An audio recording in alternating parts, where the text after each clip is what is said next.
what we would do differently if we were to buy a house the very first time as a first-time home buyer today in this housing market in 2025 at the time of filming this, because things have changed. Things are different. What worked before may be a little bit different than what could work right now. And we also have been working with a lot of first-time home buyers recently. But honestly, I would say this whole past year, first-time buyers has really never been a big, like, we've always worked with them, but it's never been like as big of a chunk of our business as it is right now. We're really in like a first-time home buyer era, and we're loving it. Well, what this is telling me, though, is in today's real estate market is home ownership still holds value. And whether the headlines are telling you to wait, stay out, your grandma, grandpa, aunts, uncles saying, don't buy, don't waste your money because you just don't have it, or inflation's too high. I really do still feel this sense of urgency from home buyers. And I'm having conversations daily, weekly with first-time homebuyers right now, and a lot of it is due to my sphere of influence, and because we're still younger. I mean, Mariah and I, we're not like the old people that are wealthy with 5, 10, 15 multifamily duplexes, those type of things. No. We're still just in our home journey of purchasing properties. We have goals by the time we're 30, but like, for me, it is really appealing to still have home ownership. And on these majority of phone calls that I've even received this week from just friends through the years and colleagues is, Spencer, help me. I don't really know what I'm doing, you know, and that's kind of like that first time home buyer's sense of responsibility is guide me where I need to be. And I really feel like in our jobs as real estate professionals to guide you to a successful close of escrow, it's like one of the most fun, enjoying things that I get to do in representing you in this transaction as a first-time home buyer. I love it so much, especially when the first-time home buyers are, which they usually are, just so excited. It's such a heartwarming experience to get to be a part of, handing them the keys and all of that. I'm curious to know from your perspective, okay, what type of housing are you seeing first-time home buyers that you're working with opt to go for? Is it just regular single-family homes? Are you seeing more diversity there? And then also, what type of loans and like what type of loans are you seeing first-time home buyers using as of now lately? That's a great question because there is a wide variety. I mean, us as Americans, or just me in my sphere, we always think, well, residential only, period. I'm only going to buy a residential home. Well, recently I've worked with first-time homeowners that have bought and manufactured homes in parks and residential homes. What I haven't worked with in quite a while, and I think this is quite shocking, is the duplexes, or excuse me, the family townhomes or condo communities. I have not worked with a good townhome in so long. I haven't worked with one in a while. And, you know, like 4 years ago, 3 years ago even, I'd say like, hey, this could be your most bang for your buck right now because of what we were dealing with when it came to inflation and what those were selling for square footage. It was terrific, and I thought it was an unbelievable buy. But the more that we're in today's market, I just really feel like appreciation is something that's growing less rapidly. And so if I'm a first-time home buyer and I'm putting myself into your shoes, and just in retrospect to our experiences, you know, I do believe, here's the deal, you will have less market appreciation, but in a manufactured home, you can't beat some of those prices. You can't beat it because like there's still loan programs out there with manufactured homes. As long as it's built after 1976, you can purchase a manufactured home in a park on a loan. I would say the key is find an area with good space rent. And that means you don't own the land underneath you. You still have to pay water, sewer, garbage. Sometimes space rent includes those utilities. But you're wanting to find a location that's all age parks, not 55 plus communities, if you're under 55, obviously. But you want to find a community that's not going to like be exceeding the area's average, because keep in mind, it's just like a rental increase. Yearly, generally, they do go up on the space rent side. But your bang for your buck, I mean, so true. I mean, because we understand the average home sale here in the Middle Willamette Valley, for instance, is like $468,000. Guys, that's a big chunk of coin. That's a lot of money. You know, and not everybody. The monthly payment on that might be a lot higher than what you're able to do. Especially when you factor in your credit scores, the amount down, property taxes. I mean, the average home mortgage that we're reviewing, that we're seeing, is over $2,800 in our area. Mm-hmm. Yeah, no, I have definitely seen first-time buyer families especially opt to look into manufactured homes in parks because they're renting. This is still a better bang for their buck than their rent, which is going up also at I've even higher pace. They are able to have their own yard, which they're excited for, and just have way more square footage because a lot of these manufactured homes, they're the same size or sometimes even bigger than whatever residential home you'd be looking at. And then I've also had first-time buyers this past year who were at the really low point of, I don't know, I guess you could say like the lowest price point you could buy a house right now, a entry level. And they're having a very difficult time finding something because most of the homes that are in that super, super low price point in our area are cash only. They're not financeable, which means you're not going to be able to get a loan on them just because of the condition. Even if you don't see it in the pictures, that's a lot of times the case. And so they're having a difficult time. So they decided to look for a manufactured home that's not in a park. It's on its own land, so it's going to be quite a bit more expensive than obviously something that's in a park. But you don't have that, the monthly space rent. You own the home and the land. It is a manufactured home, but it's like such a better deal in a lot of instances. So there are options like that we're seeing first-time buyers take advantage of, and I really, really love. Yes, and I mean, with me as an investor, and I'm looking at this as like a 5-year plan, because the average homeowner owns their property for 5 to 8 years. That's not that long if you look at it as a lifespan. Yeah. And one thing that's important to me is what's going to happen after you purchase. Okay, so you buy it at this one price, that resale value 5-7 years later, what's it going to be projected at? And if you just go on the national average of an increase of 3% year over year, I mean, that's a very low number, I would say. You're going to be making money. And I look at it as a savings account, a CD account, and you're just holding that. So when you do resell, you're going to be selling at a higher value. And what I like the difference is between a manufactured home and a residential home is those increases are by far a lot more. And so when I'm reverting back to when I was a first-time home buyer and why I went certain routes and avenues and why I wasn't going to be buying a manufactured home in a park or a townhome. Yeah. Was because of the market appreciations. And that's something that was really a key factor for me. And important. And I saw a sense of more responsibility. I saw this is my property. Yeah. Because you own the land underneath. This is property taxes, those type of things. And I have a curb appeal to remain. So when I do go down the road to resell it, I am creating value through my sweat equity. And I really do believe there's something called sweat equity in these first-time home ownership purchases. And because let's get real, you don't have a lot of money to put down on the property you're purchasing. You have to stay within this price bracket because of what you can afford on your monthly mortgage due to your debt to income ratio. And if you don't know what a debt to income ratio, let me know. I'll send you a lender right away, and you'll get pre-approved literally within 24 hours if that's something you're needing to do, because that is the first step in home ownership. But you have to understand, you have to only manage these little parts that you can control. And that's your income. That's the amount you can afford to buy. That's the side of town sometimes you're able to purchase in. And there's only so many homes available. Now, what's different in this market than what we've seen in the last 5-6 years is inventory. Inventory's up, guys. And buyers out there are down because of interest rates. We've reached and crossed just near 7%, 7.25% right now when it comes to home ownership. So your interest rate has a big flux in what affordability is going to be for you as a first-time home buyer. But this is the really, really good part. And this is why, if you're still viewing this, you need to listen to this.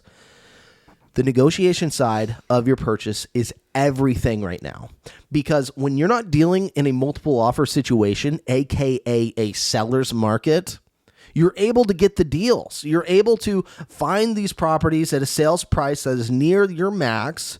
You're able to then submit an offer of what you are willing to pay on these properties, because some of them, they haven't sold in 40, 50 days on market. Yeah. And so whenever I see that, I say, hey, client, let's go show this one. Does it fit your needs? Yes. Okay. We go show it and we submit what we're willing to offer on the home. Whether we get it or not, I'm expecting a counteroffer from the seller, whether it's a for sale by owner or listed with another agent. What I've come to find out is other agents are commission hungry. So they're going to influence their client, sadly, but true. They're going to say, make a counter that makes sense rather than just, counter back at full ask price. It is what it is. They're always going to submit a counter offer that tries to make sense with our offer. And in our offer, we're always going to be including closing costs to be paid for by the seller. In the multiple offer situation, everything's different. Yeah. We can't expect the seller to actually accept our offer because there's another offer competing with us, and odds are they're not asking to pay closing costs. And it's going to be similar or near the sales price. Yeah. So there are factors in different markets. And buyers, this is what you need to hear. We're in a buyer's market. We are in a buyer's market. We are massive. so in a buyer's market. It's amazing. The ball is in your guys' court. Like, it is such an amazing thing. Okay, Spencer, you're going to, after this, head out and show some houses to a first-time buyer. First of all, what type of housing is this that you're showing? So the type of housing in our area that you're going to get near $400,000 because that's the price bracket. Is that the price point you guys are looking in? We're 380 to 420. What'll that get you in Salem? You're going to get a 3-bed, 2-bath built in the 80s, early 90s, maybe mid 2000s. Square footage? Square footage is just over 1,300, not exceeding 1,400. Lot size? Lot size is by far less than a quarter acre. I'd say 0.17 of an acre. Fenced backyards, usually urban community, nothing necessarily outside rural farmland with land. It's just going to be very, very hard to find in city. And our goal, really my goal, is the side of town, which they're happy with. Because the side of town that we're going to be showing on today has lower property taxes. I love that. And whether you believe it or not, your property taxes do have an effect on your mortgage. Because your mortgage is 12 divided by your property tax, that's going to raise your mortgage. Okay, whether it's $10, whether it's $50, whether it's $80. The side of town I'm on, higher property tax, just the way it is. So I focus on a couple factors, and condition is one, location's another, and the price.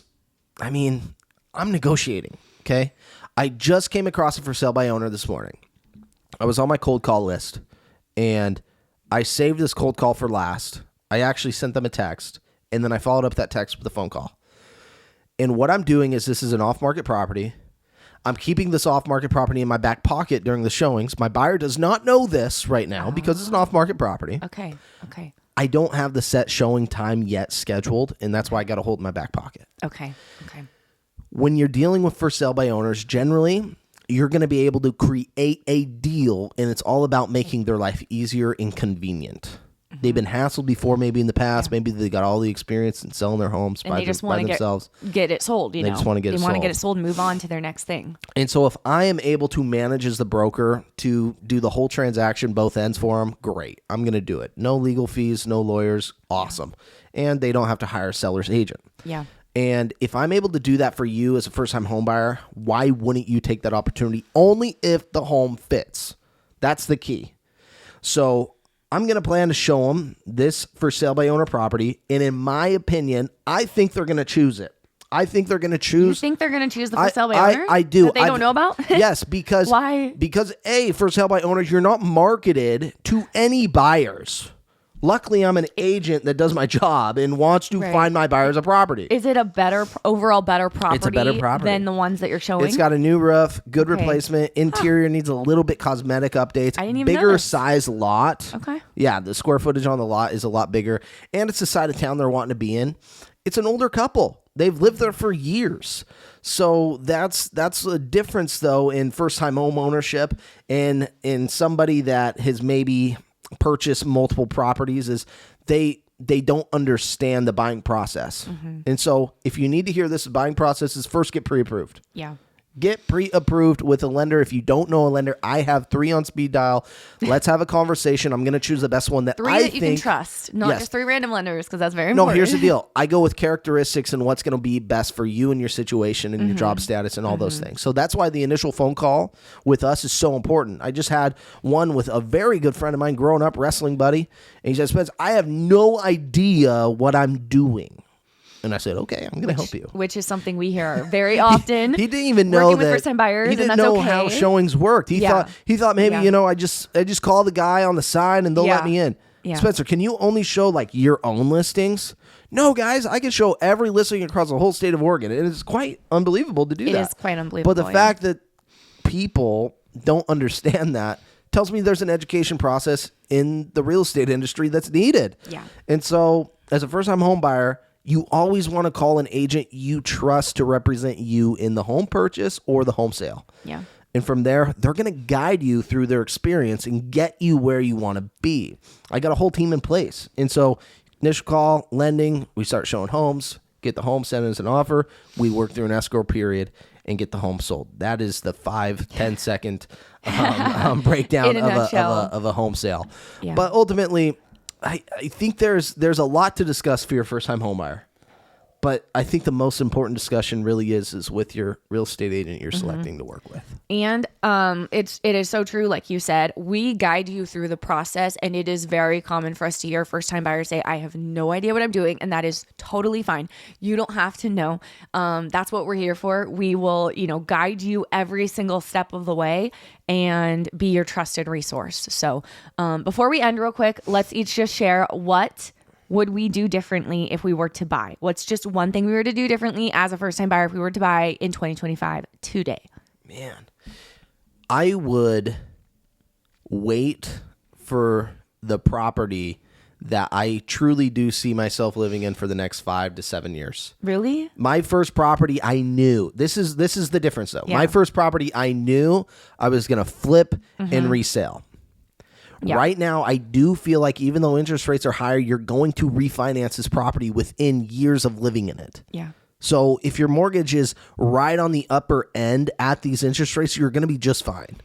The problem is availability, which I mentioned, the listing inventory's up, and the market we're in. We are in a buyer's market. Yeah. And when you're in a seller's market, gosh darn it, you are always going to pay more. Yeah. Whether it's in closing costs, whether it's the initial sales price, whether it's the inspections. Don't expect the seller to be working with you and negotiating much in a seller's market because they know they have the upper hand. Yeah. Right now we're in a buyer's market. And right now I would be choosing to find the property because I can through the selection and options available in our area to find the one I see myself living in for at least 3 to 5 years at minimum. Yeah. But I would go a little bit longer than that. And if you do decide to sell, you sell. Like I said, market appreciation is just over average 3% per year. Well, I would work with what I had, and I would be okay. Well, yes, I agree with finding something in this market that you're okay with being in because we don't know exactly, what interest rates are going to do and how much homes are going to appreciate in the next, 3 years or so. I don't think it's going to be as rapid fast by any means as it was back when we bought in, however many years ago that was. Homes were appreciating crazy fast back then. So that was a very good time to buy and then, sell quickly after. I agree with that, but I also would be very okay with buying whatever I could and just making it my own. And I guess what I mean by that is like I would buy I've said this before, but a 1950s condo, if that's what I could afford, if that's what it took to get me into home ownership, if the alternative was to wait, because we don't know. I mean, obviously we don't know what's going to happen with interest rates, but homes go up over time and owning real estate's a really good idea. The other thing that I would do if it fit into the budget, because that's what I would do if I was working with a smaller budget. If I had more of a budget, then rather than choosing a nicer single family home, I would choose a not as nice duplex. because I just think that's always really a good idea. And I love seeing when first time buyers do that. And then they, rent out the other side, either to like someone they know, a friend or a family member, or just to a renter and live there however long, and then turn it into a full on investment. And you can buy a duplex property with a first time buyer loan, which is really, really cool. So I love that. Every situation I've seen individuals buy duplexes and live in half the other side and have a family member live in. I just feel like they've always made a tremendous amount of money. A tremendous amount. Yeah, insane. Whether they ended up moving out because now they're able to collect those rents in year in advance for their potential income for their next property. I just think it's a really, really good move and solid move.